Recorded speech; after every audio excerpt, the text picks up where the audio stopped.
siguiente aportación se titula 75 años de Arquivum, de revista de la Facultad de Filosofía y Letras a revista de Filología de la Universidad de Oviedo. Obra de Manuel del Campo Cabezas de Herrera, que pasa ahora a intervenir.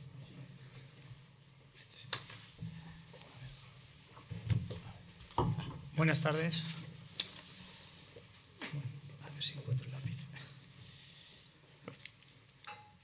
A ver, está por aquí.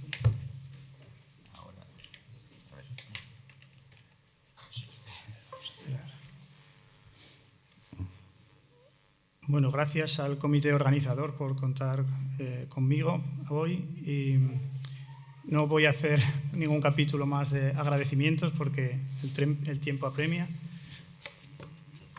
A ver. Esto, a ver si me deja. Está funcionando, ¿no? Veo aquí de otra manera. Ya. No estaba acostumbrado a estas pantallas. Bueno, pues voy a hablar de los 75 años de la revista Arquivum, que comenzó como revista oficial de la Facultad de Filosofía y Letras de la Universidad de Oviedo y luego acabó siendo la revista de Filología. Bueno, hay que señalar en un primer momento que se debe esta iniciativa de la fundación de la revista a estas dos personas. Nació en el año 51, como acabo de señalar, y la fundan dos jóvenes profesores, ¿no? Dos filólogos, el catedrático entonces Emilio Larcos Llorac, que acababa de tomar posesión justo ese mismo año, y el entonces profesor adjunto José María Martínez Cachero. Ambos serían los secretarios de la revista. No existía un cargo como tal de director, eran secretario y secretario adjunto. Voy a dar dos pinceladas muy rápidas. El que quiera conocer más podrá ir a las actas de estos dos personajes. Emilio Larcos, había publicado ya para entonces alguna obra destacada, como su Fonología Española y su Gramática Estructural según la Escuela de Copenhague. Larcos, ya desde joven despuntó entre los filólogos españoles y creó escuela en Oviedo. Tocó diferentes campos en su terreno, pero destacó, vamos a decir, más como lingüista y siendo seguramente el más destacado en la segunda mitad del siglo XX, y su influencia trascendió las fronteras españolas. Respecto al segundo, Martínez Cachero, que ven a la derecha, pues fue catedrático de Lengua y Literatura en enseñanza media primero y después de literatura en la Universidad de Oviedo.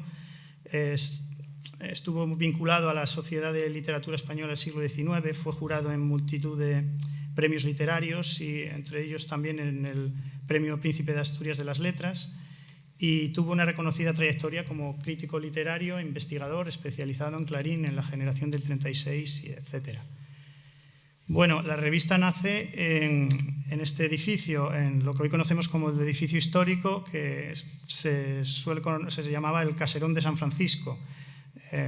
La revista nace en tiempo de posguerra, con lo cual con bastantes limitaciones. El edificio, como conocerán, se quedó arruinado tras el incendio del 34 y entonces, pues fíjense, si había pocos medios, que la revista no tenía ni oficina y de la distribución de la misma se encargaba el Bedel.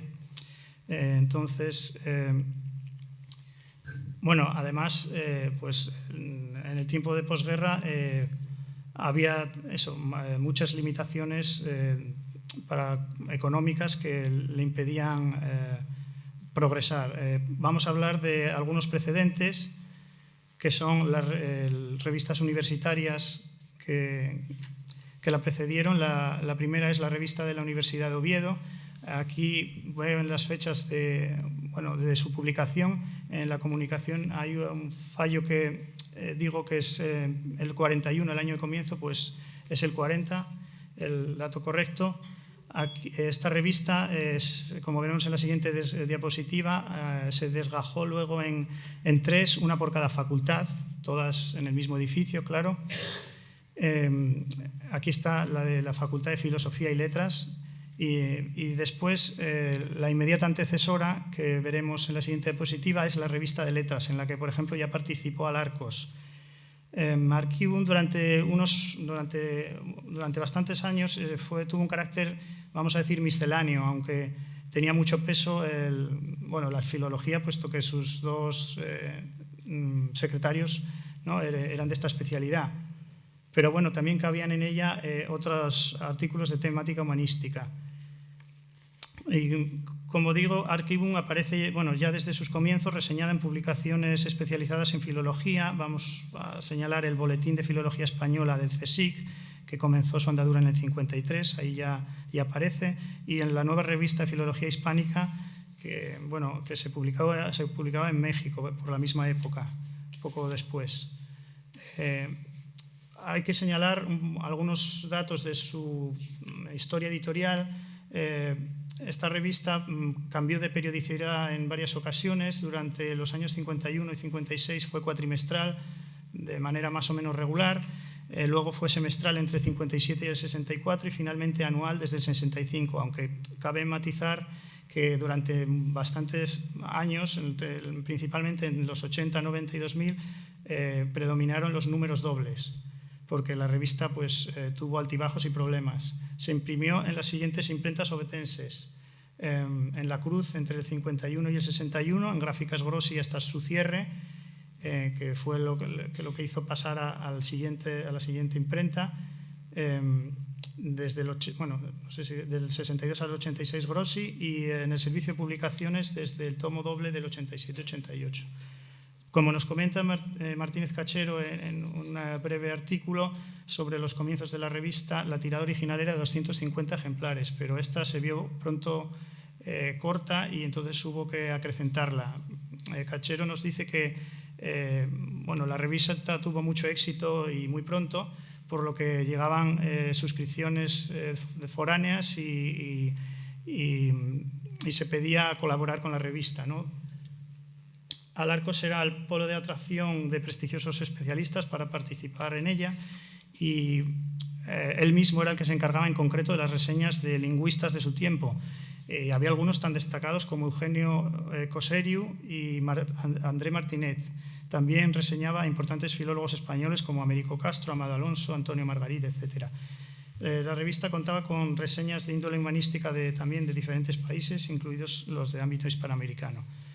Luego, voy a decir que entre los años 55 y 61 a la revista se le acompañó Pliego Crítico, que era un suplemento de reseñas de novedades literarias.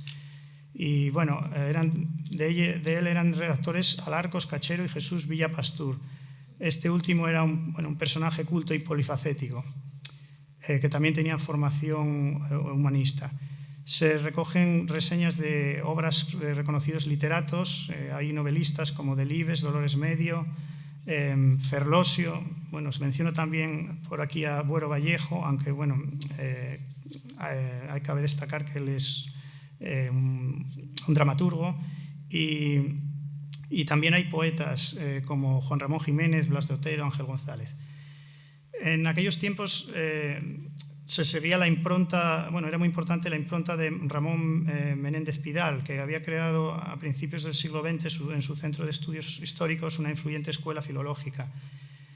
Los alumnos de entonces partían de las metodologías positivistas e idealistas, pero pronto en los 40 y 50 llegaron nuevas corrientes, la estructuralista y funcionalista, que abrazaron algunos, como por ejemplo Alarcos, que fue uno de sus primeros en introducirlas en España, junto a Tomás Navarro Tomás, Damaso Alonso o Amado Alonso, entre otros.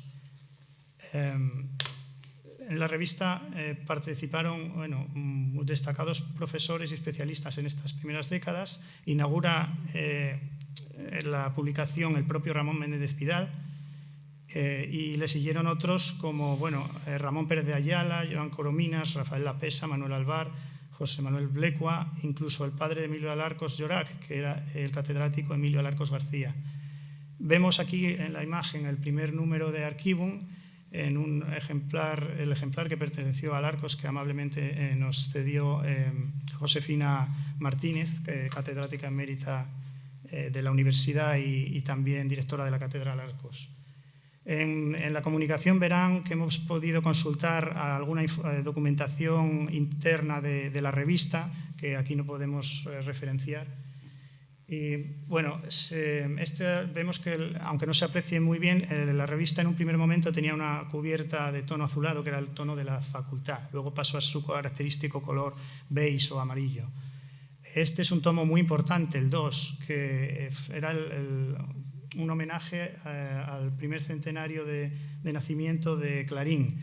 De él se hicieron varias reediciones porque surgió un gran interés en él, y el estudioso Ricardo Labra, que dedicó un libro a este tema, señala que fue este estudio abrió camino en los estudios clarinianos con importantes aportaciones, y fue el que sacó del ostracismo literario definitivamente a Clarín, porque era una persona a la que se miraba con recelo en Oviedo, concretamente. Bueno, hubo más números especiales, un homenaje póstumo a Amado Alonso es este tomo, en el que participaron también gente de los más importantes investigadores de la época. Bueno, mencionaré solo algunos más: a profesores de la universidad, al historiador Juan Uría Riu, a Jesús Neira, a Isabel Uría Macua, y luego a Larcos Llorac, que hubo dos, uno en el año 96-97 y en el 2025 el último, del centenario de su nacimiento. Aquí vemos un retrato hecho por Paulino Vicente del propio Alarcos, que a su vez fue quien le encargó esta ilustración, que es la que característica del, digamos, logotipo de Archivum, ¿no?, que se ve mejor en el anterior, que no estaba presente en el primero de los números. También la revista publicó en ocasiones algunas tesis doctorales que quería sacar a la luz, como la de Víctor García de la Concha, dedicada a la obra poética de Ramón Pérez de Ayala. Bueno, continuamos. Bueno, y este número hay que decir que reúne multitud de aportaciones que se hicieron durante el año Alarcos, el año 2022, organizadas por la Cátedra Alarcos, ¿no?, y reúne pues, actas de un congreso y otras conferencias y demás. Bueno, ahora paso a hablar de los cambios que sufre la revista con el paso de los tiempos. La Facultad de Filosofía y Letras va cambiando y pasa de ser Facultad de Filosofía y Letras a ser primero facultad, se desgaja en Facultad de Geografía e Historia, de Filosofía y de Filología.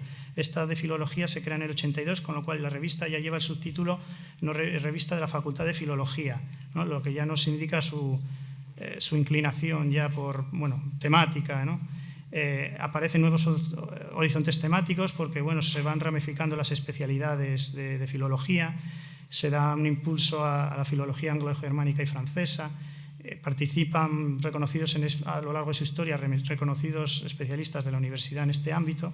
El primero, de época antigua, podemos decir Álvaro Galmés de Fuentes, discípulo de Amos Alonso, las profesoras de francés e inglés Aurora Aragón y Patricia Shaw, Carmen Bóves Naves, introductora de estudios de semiología en España, José Antonio Martínez García, Menéndez Peláez, del que hablaremos luego, el conservantista, Emilio Martínez Mata, y luego dieciochista como José Miguel Caso, y impulsor del Instituto Feijó, y Inmaculado Orzainqui, que también dirigió dicho instituto. De los extranjeros me quedo con dos que todavía hoy forman parte de su comité asesor, son Jean-Claude Anscombe, lingüista, y el prestigioso hispanista Jean-François Botrel, que es experto en Clarín, además.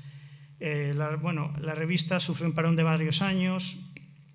Se retoma la edición en el 92, esta vez como Alarcos ya como director y con Jesús Menéndez Peláez como secretario. Se retoma al intentar avanzar en el tiempo, se quieren hacer números dobles, pero las cosas no salen como se esperaban y salen un poco a trancas y barrancas, algunos con cierto retraso.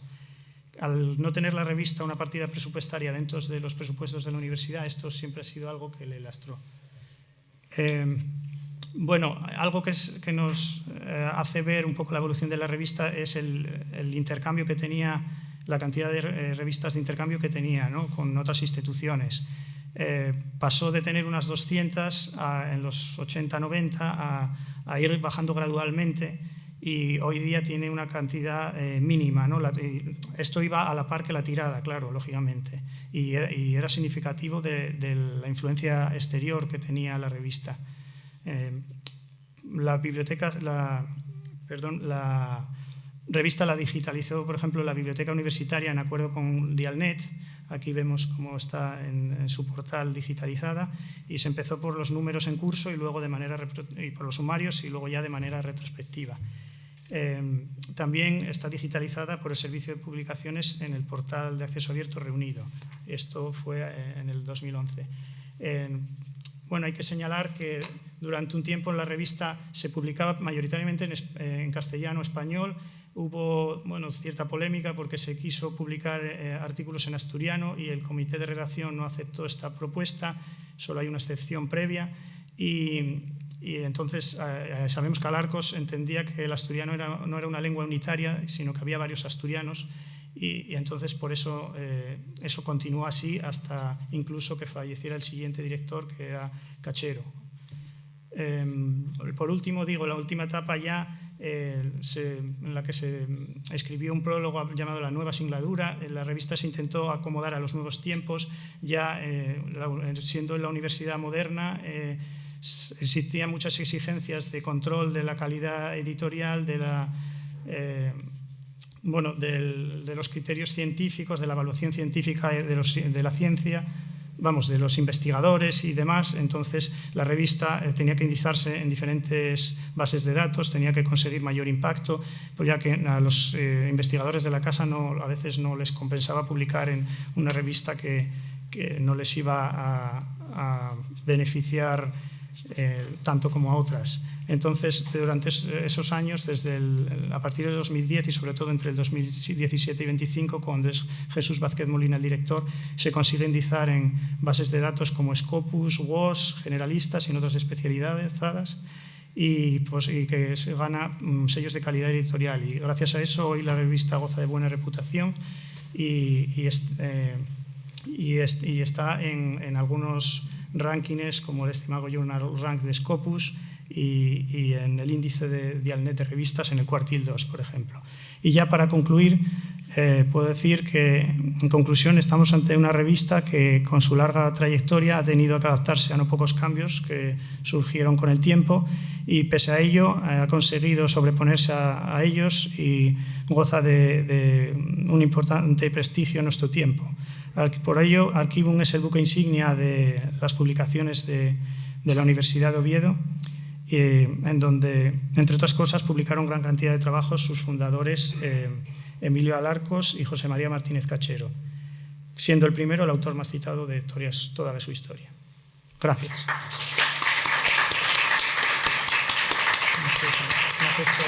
Gracias, Manuel.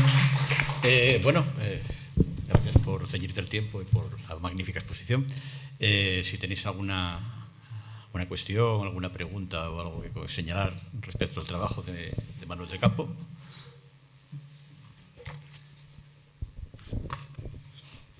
¿Nada? Pues sí. Hola. Enhorabuena por el trabajo, por la exposición. Gracias, sí. Tenía una curiosidad en cuanto a lo que son los índices de referencia. Si esta revista aparecería, ya que dices, está en la Web of Science, sí, o en Scopus, ¿en qué nivel podría encontrarse? A ver, eso lo tengo aquí. Bueno, es que tuve que saltar. En este ranking que decía de Scopus está en el cuartil 3, pero llegó a estar en años anteriores en el cuartil 2. Y bueno, decía el índice Dialnet de revistas porque como es una revista de humanidades hispánicas, pues es bastante oportuno y válido para este campo. Si estuviéramos ante una revista más de ciencias, pues iríamos a otros. Pero... Vale, gracias. De todas maneras, en la web de Reunido de la revista, ahí aparecen en un apartado todas las bases de datos en las que están indizadas.